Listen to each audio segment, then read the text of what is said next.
Good morning, students. See, you are eagerly waiting for the new concept, right? Good.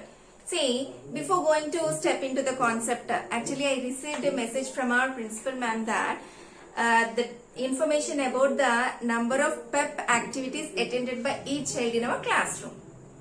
So I started making the list. How can I make the list, children? First I need to check each child. Suppose Chaitrika is there. How many activities she attended till today? Like that, Tejas. How many activities he attended? Dikshita. Like that, each child's activities, number of activities attended, I have to gather. Then, how can I represent the data effectively? To represent an information effectively, we have various ways like tally marks table, pictograph, and bar graph. Let's know more in detail. Pictograph. What is pictograph, children? Representing a data by using some pictures is nothing but pictograph. See this example. If you see here we have different modes of transport. For example, our class students only there. Which mode of transport they are using? Whether they are using bus or car or by walk or by bicycle. And they have given smileys. If you see at the bottom, we can see key. One smiley represents 3 children. That means while we are counting, we should not count 1, 2, 3, 4 like that. We should not count with 3's. 3, 6, 9, 12, 15 like that. For example, if you see in the first row we have bus. How many smileys are there for bus? 7 smileys are there. So, each smiley we have to consider as 3. So, 3 sevens are 21. That means in our classroom, 21 students using bus. Next, car. See, in the car, how many smileys are given? 4 smileys are given. That means 4 into 3. 12 students are using car to come to school. Next, by walk. How many smileys are there? 6 smileys are there. So, what is 6? Each smiley represents 3. So, what is 6 times 3? 18. 18 students coming to school by walk. And then finally, bicycle, if you see, we have 3 smileys. So, each smiley represents 3 students. So, 3 plus 3 plus 3 or 3 times 3 gives 9. That means 9 students using bicycle to come to school. We can enjoy to read or to draw a pictograph. I think you also felt the same. Next, bar graph. What is bar graph? Bar graph is nothing but in which we use long rectangles or long bars to represent some data or to give some information. For example, if we see the bar graph here, we have colors here, red, blue, green, yellow and pink. And vertically if you see 0, 2, 4, 6, 8, 10. So what we can understand, how can we understand a bar graph? If you see first bar, red color bar. Red color bar is up to number 8. Okay, that means 8 students like red color in our class. See, blue.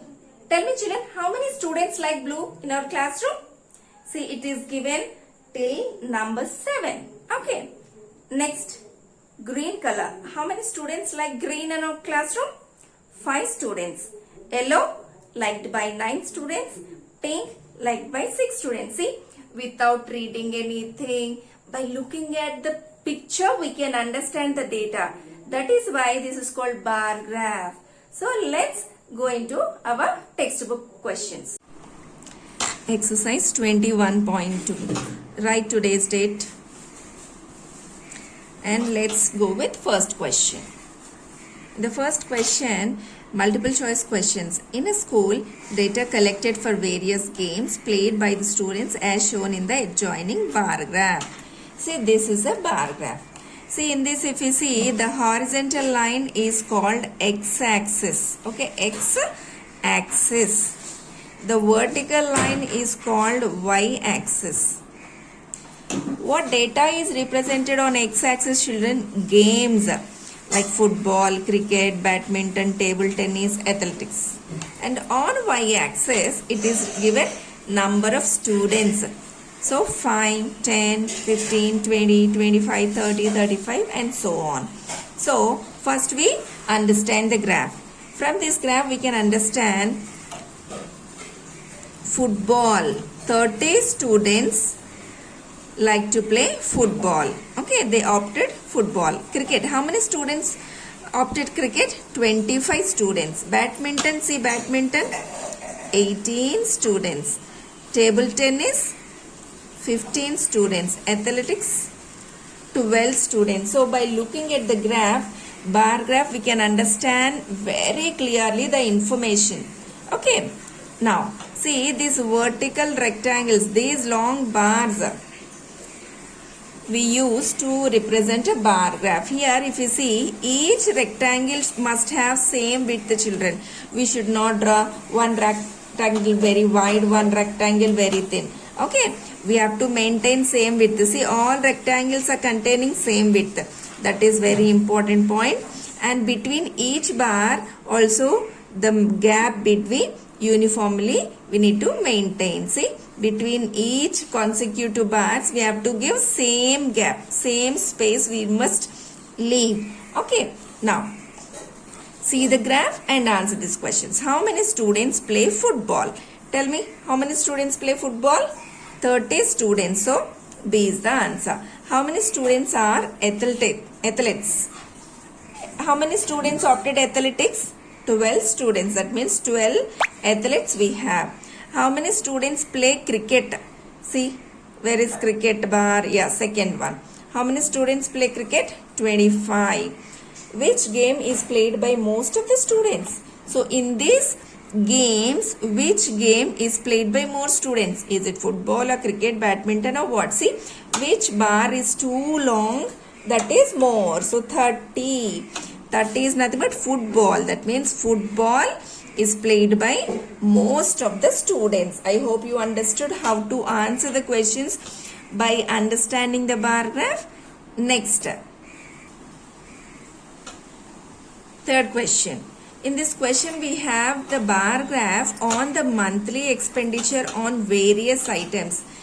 Okay, see, in everybody's house we spend some money on food, some money on rent, some money on clothes, some money on education, like that. So some bar graph is given on the various items expenditure. So observe the bar graph and do the third question. Like that, in the next graph if we see, the various modes of transports used by the students is given in this bar. So understand the graph and answer these questions. Second question. Data collected for the most popular subjects among the students of classes 1, 2 and 3 are given below. See, this kind of tables are called two-dimensional graphs. Generally 2D figures means figures which are having only two dimensions like length and breadth. So here also we can connect the same concept. This table is having rows and columns. So two dimensions. So this is called two-dimensional data. Okay, so how to understand this table? See, this is the information about the popular subjects among three classes. What are the classes? First class, second class, third class. What are the subjects? Math, English, Science and Hindi. In first class, 55 students liked math, 45 students liked English, 40 students liked Science, 25 students like Hindi. See, very clearly we can understand by looking at the table, right? In the same manner as in the second class, this is the data. 50 students like math, 35 students like English, 30 students like Science, 30 students like Hindi.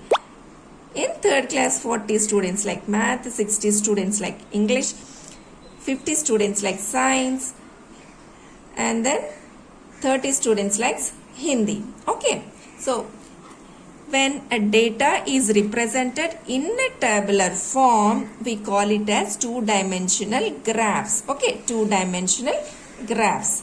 Now, draw a pictograph and a bar graph separately representing the most popular subjects of class 2. That means for this class 2, we have to draw a pictograph and a bar graph. Okay, children, let's move. First, we'll draw pictograph for the given data. So, we are going to draw a pictograph for the class 2 data. In class 2, we have 50 students like math, 35 students like English, 30 students like science, 30 students like Hindi. What is pictograph, children? Representing data by using some symbols or pictures. So here choosing a symbol or picture is your wish. You can draw a smiley, you can draw a triangle, circle, a square, any picture you can choose. Then as 50 students like math, if you after choosing, suppose I like to choose a smiley, we have to decide the key here. That means a scale. Scale means not a scale what we use for margins, children. One picture, while drawing one picture, how many students? Okay, see actually 50 students like math. We cannot draw 50 smileys here.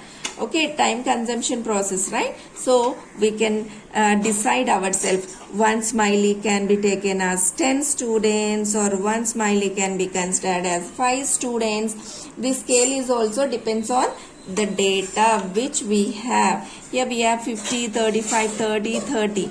So let's go with one symbol equal to 10 students. Okay, so tell me, how many students like math? 50 students. See, we know one symbol equal to 10 students. So how many smileys we need to draw? 50. Let's count on tens. One smiley represents 10. So count by tens. 10, 20, 30, 40, 50. See how easily we complete it by using pictures.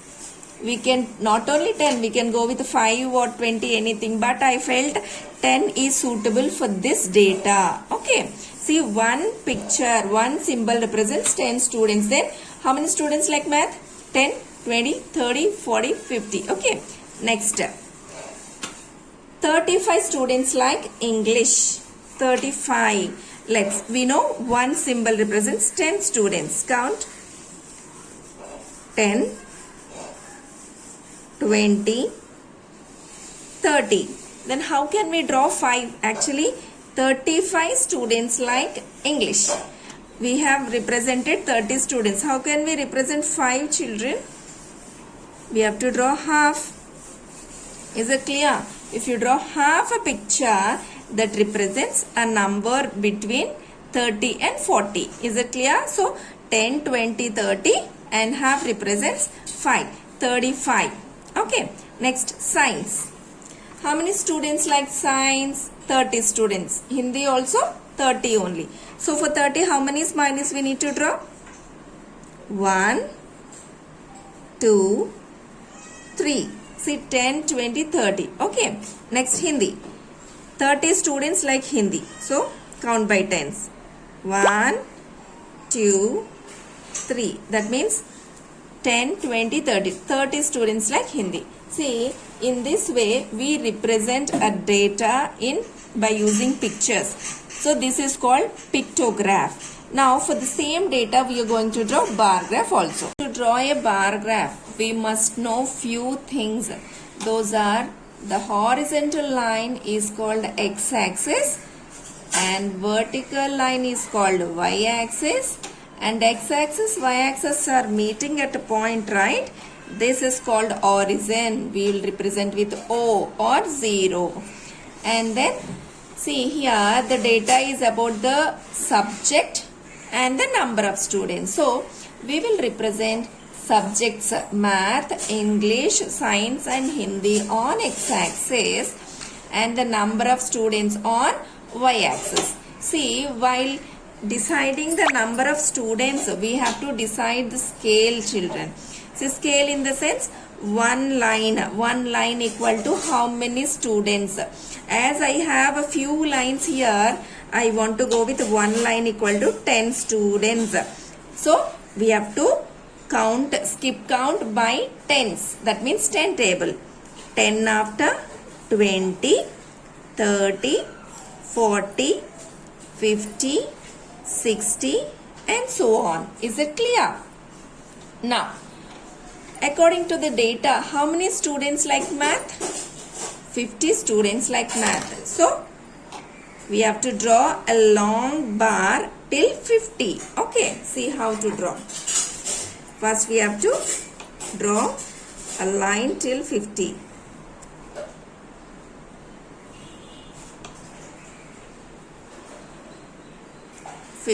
Okay, and then how many students like English? 35. You can ask me, ma'am, we don't have 35 here, how can we mark? See, 35 comes between 30 and 40, right? 35 comes between 30 and 40. So, approximately in middle we will take. So, English, 35 students. See, up to 35. Approximately, see, middle of 30 and 40 we must take. So, 35. And how many students like science? 30 students. See, 30 means still here we must draw long bars. Children, all bars, all rectangle must have same width. See, one rectangle with a very thin width, one rectangle should not be wide. See, each rectangle must be equal in width. Okay. And then Hindi. 30 students like Hindi.